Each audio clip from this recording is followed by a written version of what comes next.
Are we live? Live na ba tayo? Okay, magandang gabi. Mga kalagay na nanonood ngayon live dito sa Richmond Badminton Court. Ang programa na palagi niyong tinututukan, KLM, kumustang Lagay mo, kalagay. Ito ang iyong lingkod, si Doc NP. At sasagutin namin ang mga katanungan niyo tungkol Sa family planning. pag-ibig, Pag-ibig. Negosyo. pinansyal, 5-6. pisikal, Sakit sa tuhod. at mga katanungan tungkol sa inyong mga relihiyon. Katulad ng buni, alipunga, an-an, had-had. Walang iba ang kasama ko ngayon, ang Masters of Science in Nursing. Aba, kala ko Master of the Universe. Napakagaling, napakabait na tao at kapitapitagang isang individual. Walang iba kundi si Commander Kalagay. Wag po. Kumusta, Commander? Okay lang. Mabuti at nandito naman tayo na pagbibigay ng saya sa mga manonood natin. Ayan. At saka yung mga pasabog natin at mga papremyo. Antabayanan kasi marami tayong mga malapit na kasi ang Thanksgiving at saka Christmas. Tama yan, Kalagay. Speaking of Christmas, Kalagay, kaya palagi tayo ngayong nag-show dahil sa Pasko ay magpapamudmud tayo ng maraming papremyo. Kaya tutok lang, mga Kalagay. Yes, abangan nyo. Abangan ninyo at i-share ninyo itong aming programa para makapanood ang ibang mga tao at mabigyan namin ng grasya at tulong yung mga tao at mga tumatangkilik dyan sa Pilipinas. Aba, before natin ipagpatuloy, gawa natin ibigyan natin ng konting panahon yung mga magagandang words galing sa Biblia. Tama, Kalagay. Babasahin na ba natin? Babasahin na natin. Sige, Kalagay. Galing sa 1 Pedro 2:24. Eh, He himself bore our sins in his body on the cross, so we might die to sins and live for righteousness. By his wounds, you have been healed. napakaganda. Walang ibang mga diyan. Walang ibang conditions. Aha. By his wound, you will be healed. Therefore, you will be saved. Tama, maniwala ka lang. At incidentally, Kalagay, itong ating lihim na liham ay tungkol ito sa isang babaeng nasaktan ng tama. Tama na. Eh, nasaktan talaga siya. Nasaktan siya. Pero bago natin basahin ang lihim na liham, Ano ba siya? Natamaan ng kotse? Nabangga? abay, ang tabayanan ng ating mga kalagayan. Okay. Pero una Kalagay, napanood mo ba yung fight kagabi ni Tyson at saka ni Jake Paul? Oo, napanood ko. Aha. Nako, ako, kasi ang hero ko talaga, simulat sa pool, Aha. si Mike Tyson. Sa boxing, hindi Sa si Manny boxing. Pacquiao. Sa ibang weight, si Manny Pacquiao. Aha. Pero dun sa heavyweight class, Aha. Mike Tyson. Si Mike Tyson. Ang he fought a good fight. Okay. Anong kuro-kuro mo doon, Kalagay? Nung pagdating ng third round, pagod na siya. Para na siyang lolo. Siyempre, ang problema doon kasi, hindi limit sa akalaman ng lahat. Mhm. Yung right knee ba ni Tyson is injured. Kaya napapansin mo pag nagba-backtrack siya, Mhm. medyo nalo-loss of balance siya. So isa yun. Ang healing factor kasi ng 58-year-old, Anong klaseng injury 'yun? Rayuma. ewan ko lang kung rayuma ba yun o sa training niya. Malamang okay. sa training na Okay. niya. Okay. Kaya meron siyang knee brace. Knee brace ba yun o yung compression? Compression si Mike Tyson.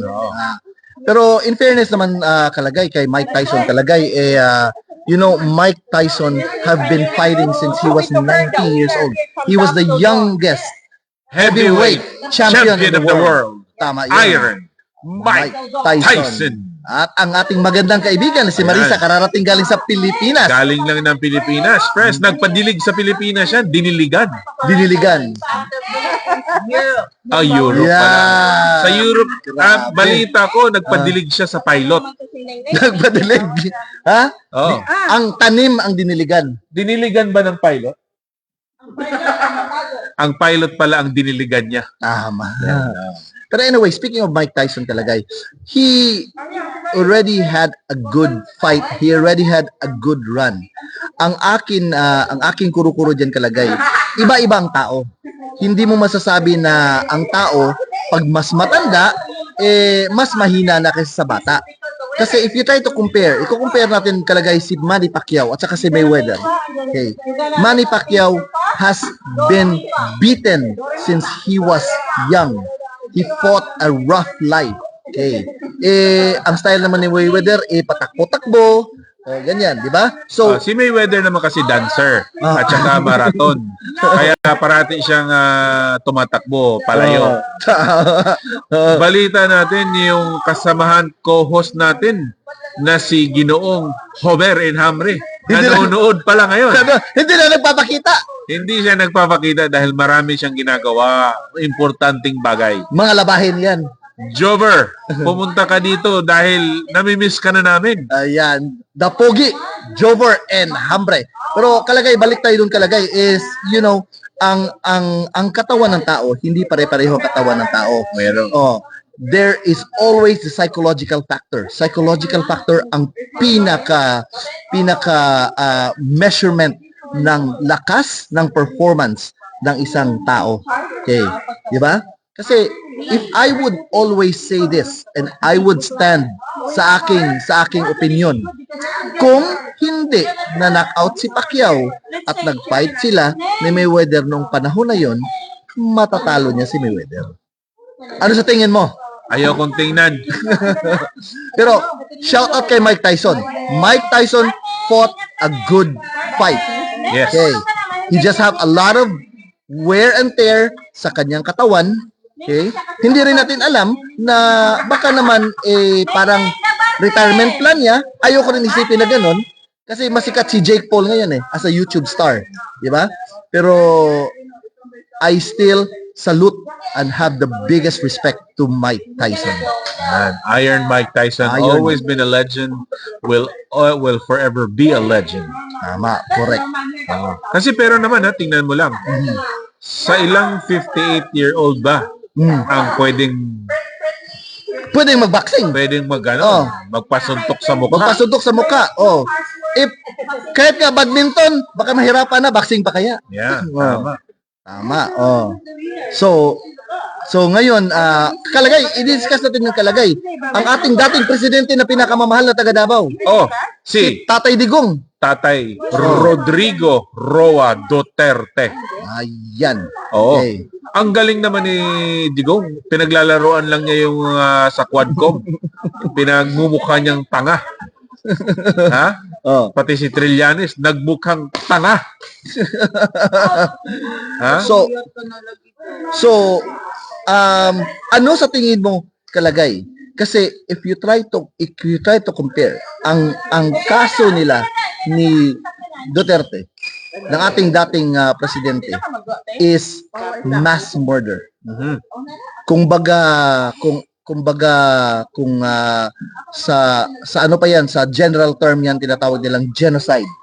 Ginawa niya ni Napoleon Bonaparte, ginawa din yan ni Hitler. Okay. So, ang layunin ni Duterte noong ginawa niya pa yung kanyang aksyon nung siya ay isa pang pangulo, ang layunin niya is lipulin ang mga masasamang loob. Isipin mo naman Kalagay, kung ikaw ay isang tatay, nagtatrabaho sa isang bansa, nagpapakahirap doon sa Dubai, doon sa Abu Dhabi, Sa Amerika. o kahit na lang sa Middle East, mahirap, o kaya nasa barko. So, ngayon, kung iiwan mo ang iyong asawa, ang iyong anak na dalaga, na nangangamba ka na baka ma-rape o mapatay ng isang drug addict, ano ngayon ang naiisip mo? Pwede ka pa ba magtrabaho ng matiwasay? Mawawala ka ng peace of mind. Mawawala ka ng peace of mind. Okay. Pero isipin mo Kalagay, is it biblical or is it righteous ang ginawa ni Duterte. Yes. Okay. Kasi ang dami namang hari sa panahon ng mga biblical leaders na gumawa ng ganun. Aha. Ang importante dyan is the common good Mhm. or ano ang benefit ng karamihan. Mhm. By doing so, by being a deterrent, mas nagiging konti ang mga wrongdoings ng mga drug syndicates. Mhm. So, magiging effective yung kanyang campaign against the war on drugs. Mhm. The possibility of yung kanyang means of excuse me, Bless you, Kalagay. thank you. The possibility na masama yung means na ginawa niya dahil sabi nila, ayan, anyayahan mong maglaban, lumaban. Mhm. Kung yun din naman na tao ang maghahasik pa ng lagim in the future because hindi mo siyang na-subdue Mhm. o napatay ka pa, Mhm. di walang silbi, walang walang silbi yung mission mo dahil hindi mo na carry out. Ayan. Tsaka pa shoutout to kay Bill Shout- Sarmiento, tsaka kay Kay Jasper. Janus. Oh, wala kayo doon sa sa party nila ng baby shower Ay, nila. yung baby shower. Ayan, Oo. ayan. Okay. Magkakaroon sila ng Congratulations, Bebe. Jasper and and Rhea. Rhea for the upcoming Bebe. Bebe. Alam Bebe. na ba natin? Alam na ba natin? Hindi ba natin alam? Hindi pa natin alam. Pero alam ko na. alam mo, Alam ko. meron ka ng haka-haka. Meron akong prediction kung ano yung magiging anak nila. At ang prediction mo, Kalagay, isang sharp ng prediction ni Nostradamus. Mas sharp pa sa AI. Mas sharp pa sa AI ang Mas prediction sharp mo. pa sa ChatGPT. Grabe naman yan. Oo. Alam ko na kung anong magiging resulta ng anak nila. Ayan. Oo. Sa akin naman, Kalagay, ito nga itong diniscuss about the Duterte. There's two laws.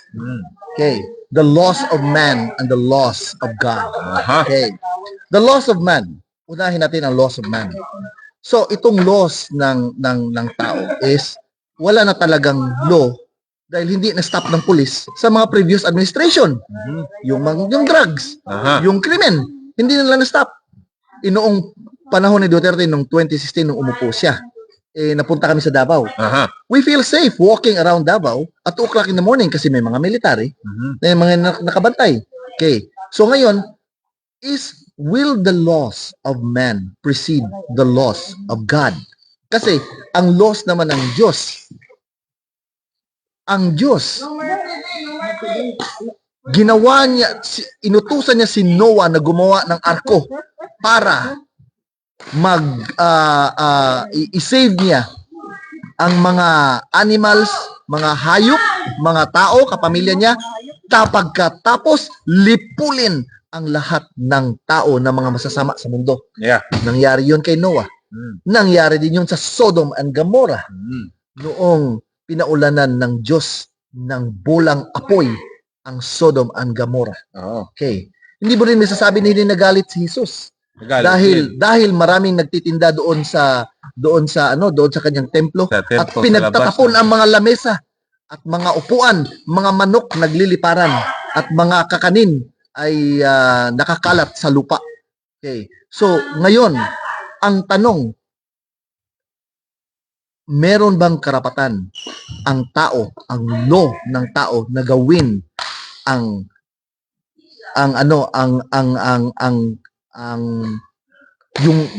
yung kailangan yung Diyos lang ang makakagawa. Meron bang karapatan ang tao? Yan ang tanong. Aha. Okay. Kung siguro sa Was he given the authority? Si Duterte, was Duterte given the authority na lipulin yung mga masasama? Hindi siya in comparison with Hitler and with Napoleon Bonaparte kasi sila overpowering yung sa kanilang dalawa. But Duterte, his aim or his purpose is to eliminate the bad seeds. ganito lang yan. Ito masama. Mhm. Itong isa medyo masama. Mhm. Saan ang pipiliin mo? The lesser evil. The lesser evil. End of discussion. Oh, okay.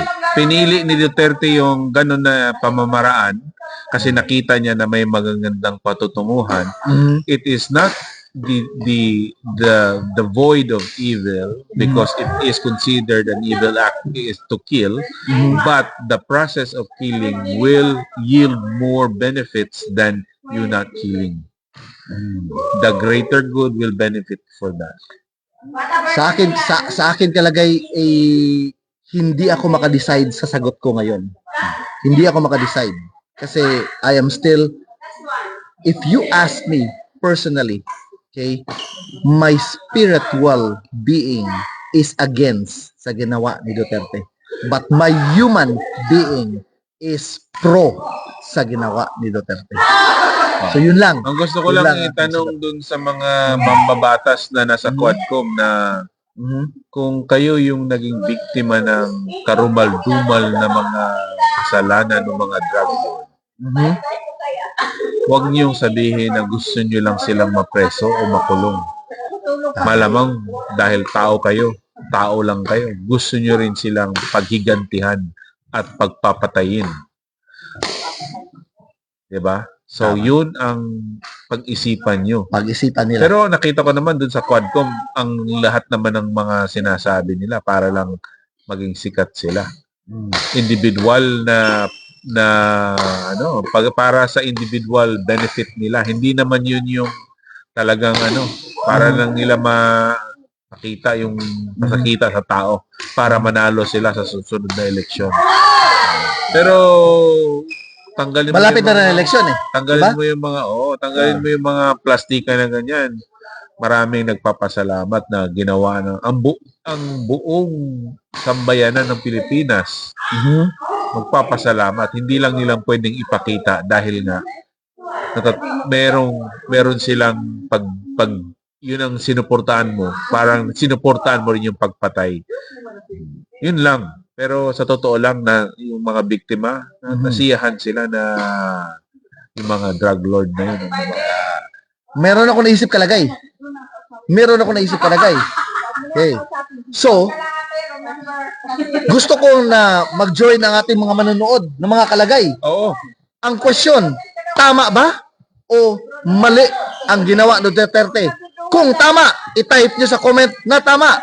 Kung mali, i-type nyo sa comment na mali.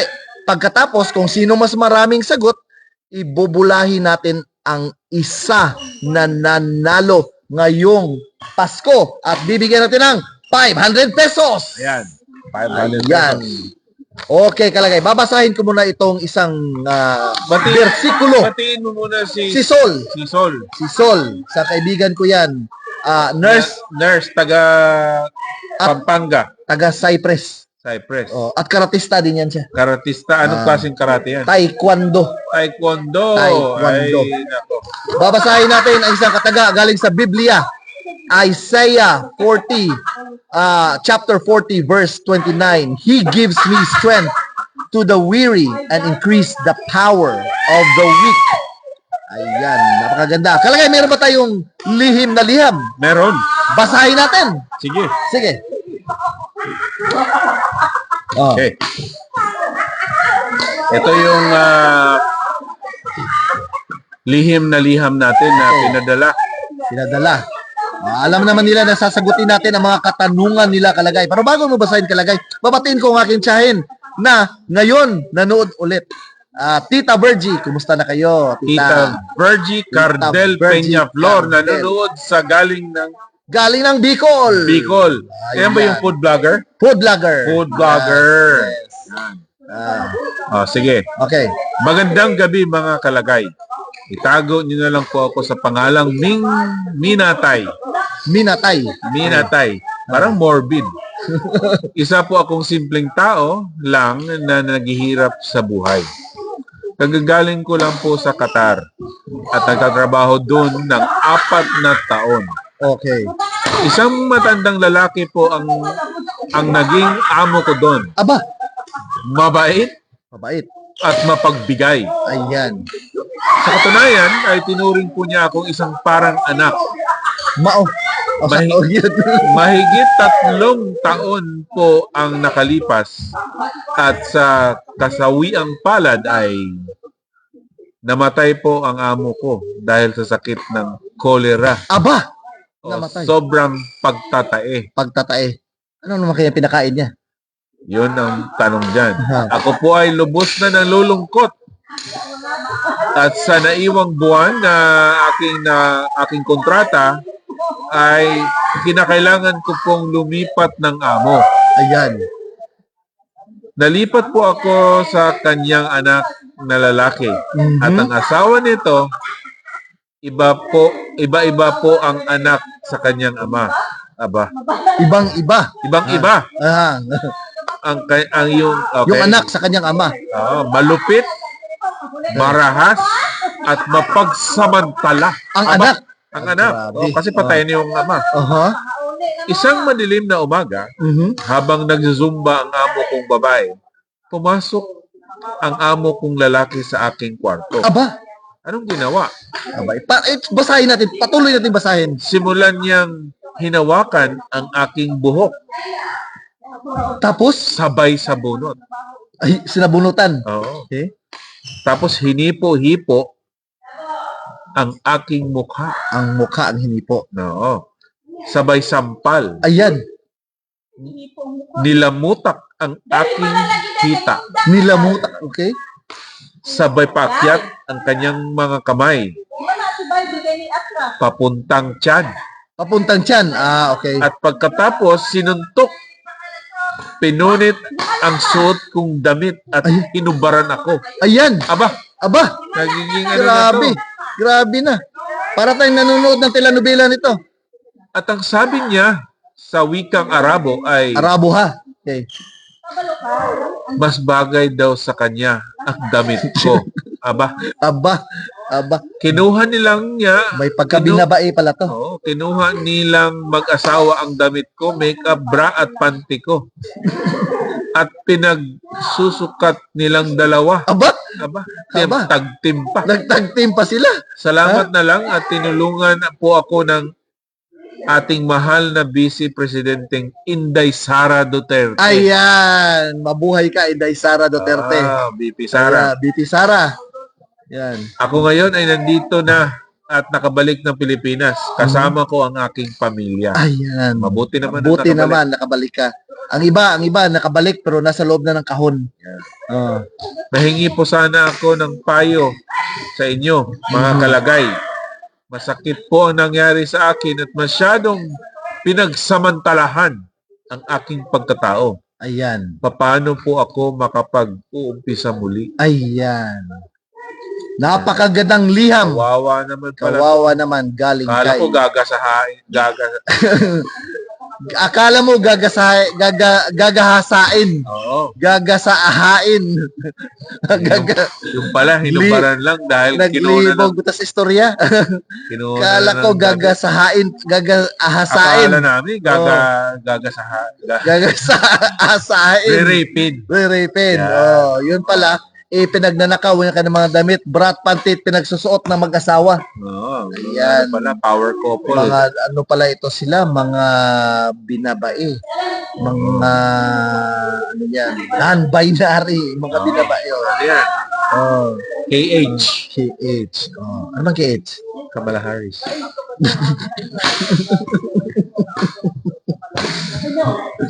Ayan, ganun pala yan. Okay, ano ang ating alam mo ano masasabi ko ng kalagay? Itong ating yung unang bersikulo ng ating Biblia kanina is about recovering from pain, di ba? So, alam mo naman marami tayong mga naranasan sa buhay. Ikaw marami ka ring naranasang hirap Oo. sa buhay. Hirap. Oh, ako rin maraming naranasan din na hirap sa buhay. Pero siyempre, you know, there are, kumbaga, merong kasabihan kalagay na there are 4 ways how to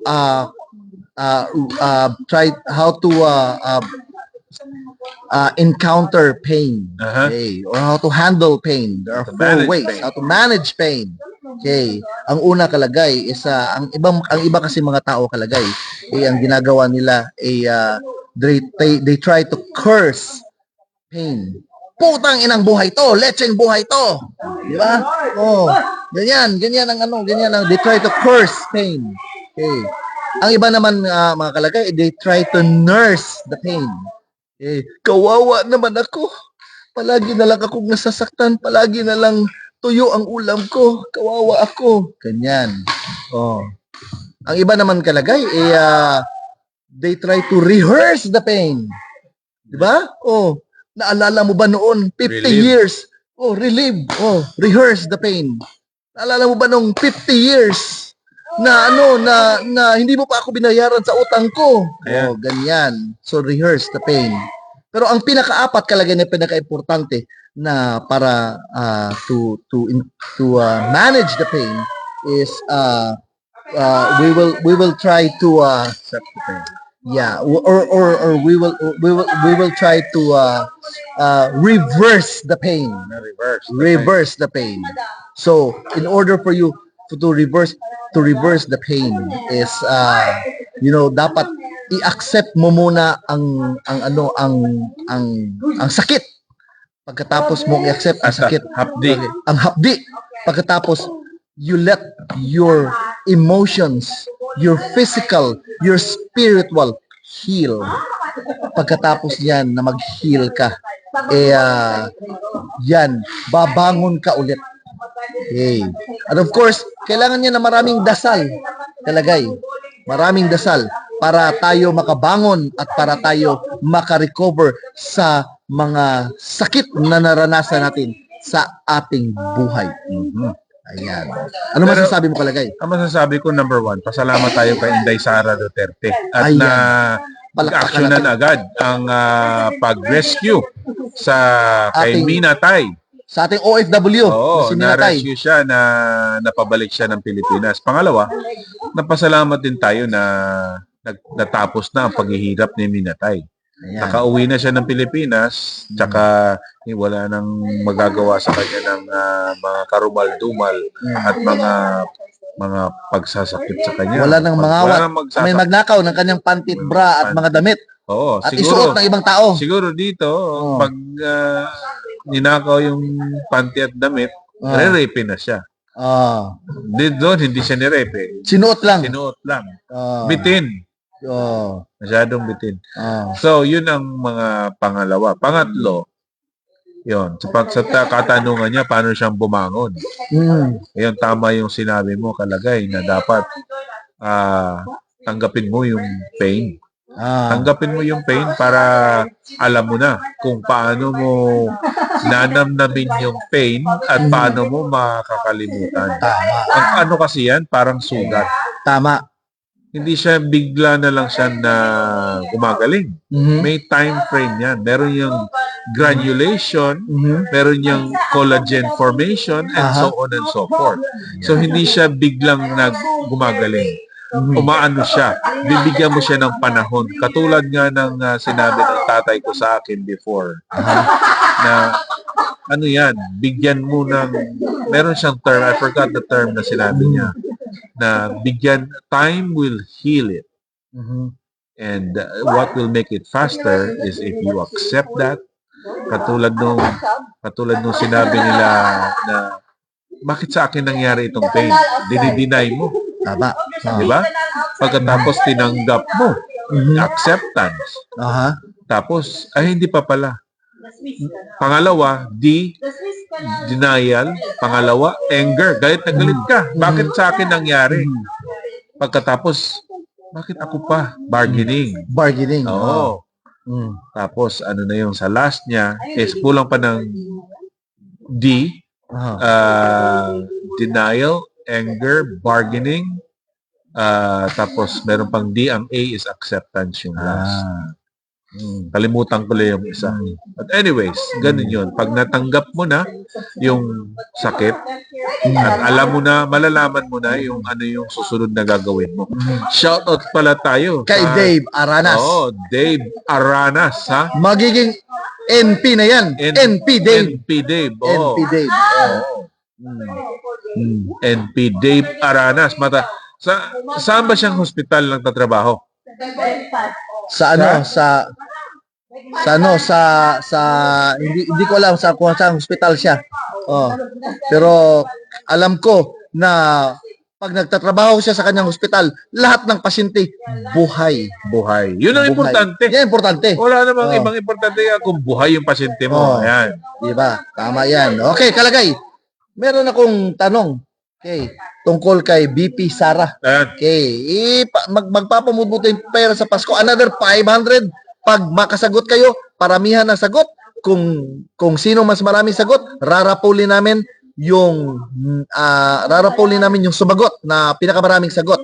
Sa tingin mo ba, kalagay, si BP Sara magiging presidente sa 2028? Tumpak. Yes or no? Oo o hindi?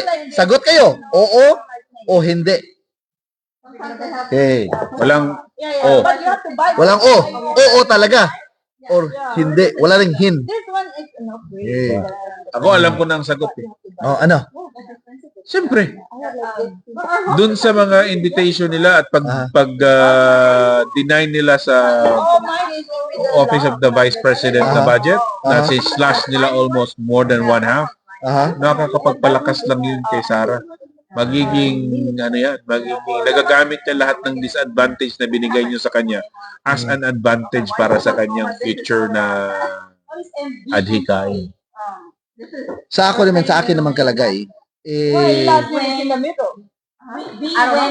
hindi talaga ako fully na sold kay BP Sara. Pero isipin mo, sinabi mo kanina ang lesser evil at saka evil. Wala namang iba eh. Walang iba. Si Dilima na lang. Walang iba. Tatakbo si Rafi, Tulfo, tatakbo si kung sino, si Aimee. Oh, dahil susunod sa kapatid niya. Walang iba. Walang iba. Wala. Oh. So anyway, kalagay. Kay Sara na lang kayo, maganda pa. Oh.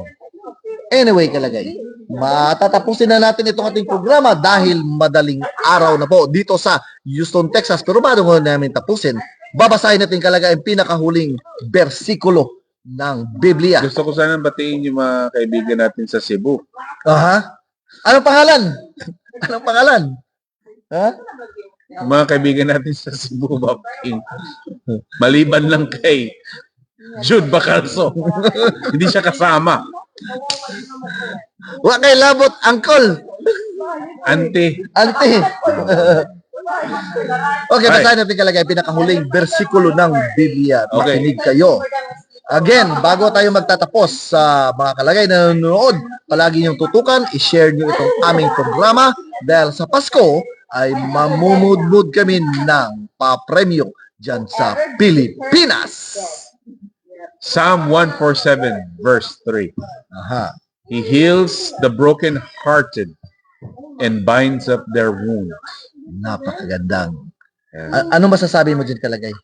Siyempre, wala nang ibang makakapag-pagaling sa broken heart mo, kundi yun lang Panginoon. Panginoon. Si Jesucristo. Siya na ang magbibigay ng katahimikan Mhm. at kagaanan ng iyong loob. At saka, ang tawag nila, peace of mind. Tama. Kaya Inday, si Minatay, yung nagpadala ng ating huwag kang mawalan ng loob, huwag kang mawalan ng pag-asa at habang nabubuhay tayo ay may pag-asa, isa lang ang dapat mong gawin. Actually, dalawa kalagay. Magdasal at bumangon ka. Oo. At saka sa susunod siguro, pag may magbuhubad sa'yo, re-raping ka na. At least masaya ka na nun. Kasi hindi hindi na lang nila pinunit tapos walang silbi. Anyways, magpapaalam na tayo. Magpapaalam na tayo kalagay. At salamat sa pagpapunood dito sa programa ng Bayan, programa ng Pilipinas at programa ng Amerika. Walang iba kundi ang napakaraming viewers. Number 1 ngayon sa mga podcast. Mas number 1 pa kay Joe Rogan. Ayan. Ang KLM. Kamusta ang lagay mo, Kalagay. Tsaka sandali, nasa iTunes na po kami. Nasa iTunes na tayo. Yun bang yung programa na ayaw cool kay bata pa? Kung nasa iTunes na ba yun? Wala. Wala pa sa Sa iTunes. YouTube pa lang muna. YouTube pa lang yun. Ayan. Okay. Salamat. Maraming salamat, Kalagay. Bye-bye.